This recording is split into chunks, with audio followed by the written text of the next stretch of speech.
Ang Panginoon, nais naming makita sa Jesus. Yun po yung request ng mga Grego na sumama sa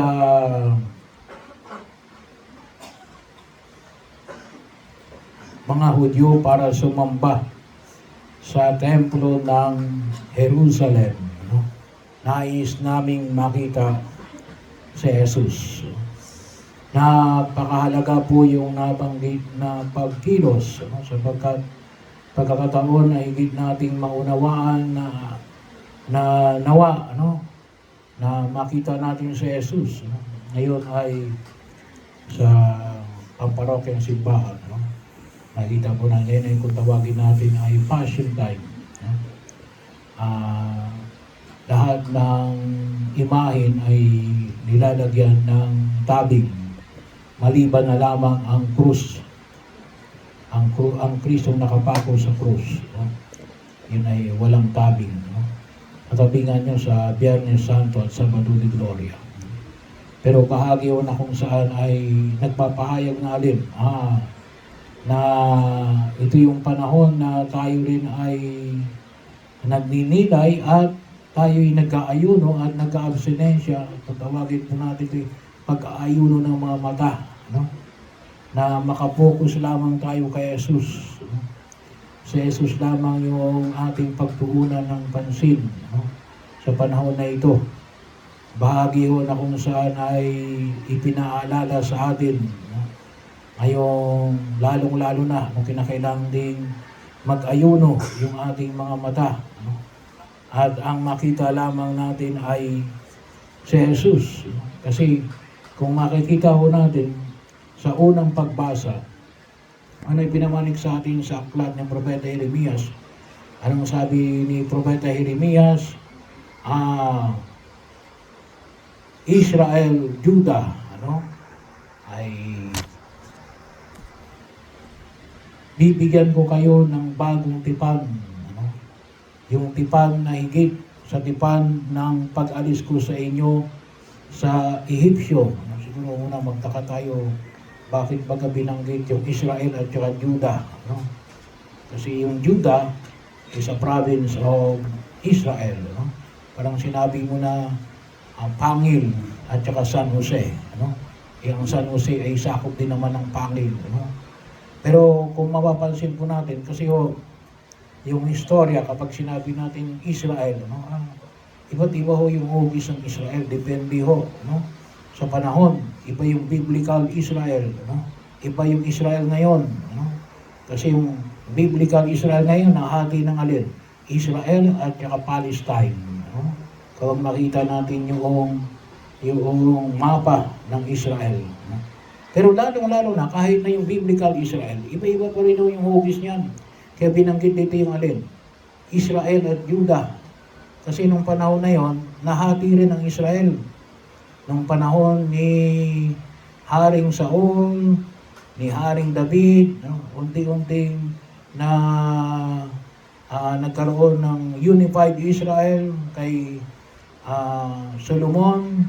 Kaya lamang nung panahon ni Rehoboam, yung anak ni Solomon, ay nahati, yung tinatawag nating Northern Kingdom at saka Southern Kingdom. So yun yung panahon ni Jeremias. So yung Northern Kingdom, kasi medyo pahabaho yung Israel. Yung Northern Kingdom ay alin? Yung itaas ng Jerusalem. So kasama na rin dyan yung alin? Yung Galilee, yung mga apostol. Sabi nga rito ay Bethesda, ng east ng Galilee, nasa Northern Kingdom mo yan noon, nung panahon ni Jeremias. So, yung Southern Kingdom, pababa, ay ang Jerusalem, pababa. Yun ang Southern Kingdom. Nahati po yan nung panahon ni Jeremias, kaya ang binanggit ay Judah at Israel. The Kingdom of Judah ay yung Southern Kingdom. The Kingdom of Israel ay yung Northern Kingdom. So bahagi lang para maintindihan natin. Pero ano yung punto na ipinahayag ko sa aklat ni Propeta Jeremias? Bibigyan ko kayo ng bagong tipan. na higit sa tipan na ibinigay sa inyo nung pag-alis ninyo sa Ehipsyo. Kasi anong pangako ng Diyos sa mga Israelita nung panahon ng sila ay nasa Egypt? Bibigyan ko kayo ng lupang pangako. Ano?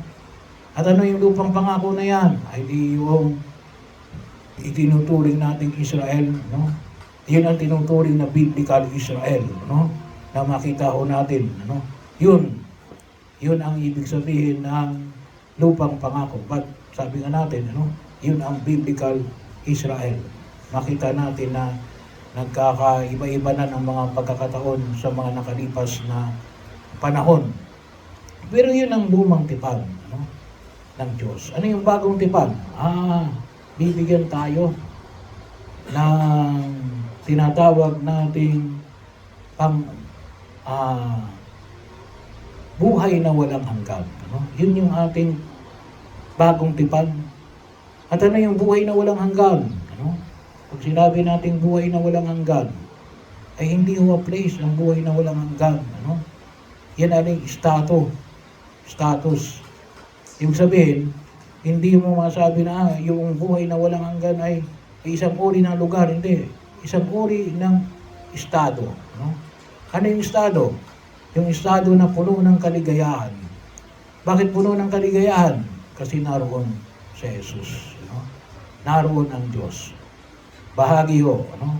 Hindi lamang yung buhay na walang katapusan. Ano? Kasi baka mamaya buhay na walang katapusan. Ano? Pero naman puro naman paghihirap. Ano? Kasi wala ang Diyos. Ano? So, kaya buhay na walang estado na alin, kapiling natin ang Diyos. Yun yung original na plano ng Diyos eh. Sa aklat ng Genesis, ano? Na alin, kasama natin ang Diyos. Ano? Na nawalan lamang ng bisa, ano? Pinalayas ang ating mga unang mga magulang gawa ng kanilang pagkakasala. Ano? Yung unang nilang pagkakasala. Pero yun, yung hamon ay pinapamanig sa atin ng buong may kapal. Bibigyan ko kayo ng bagong tipan. At ano yung bagong tipan? Yung buhay na walang hanggan. Yung kasama ang Diyos. Pero yung pagiging kasama ng Diyos, hindi lamang sa panahon ng ating kamatayan. Ano? Kanina ay maraming mga inilibing. Ano? Sabi nga natin. Ano? Pero sabi ko nga, ano?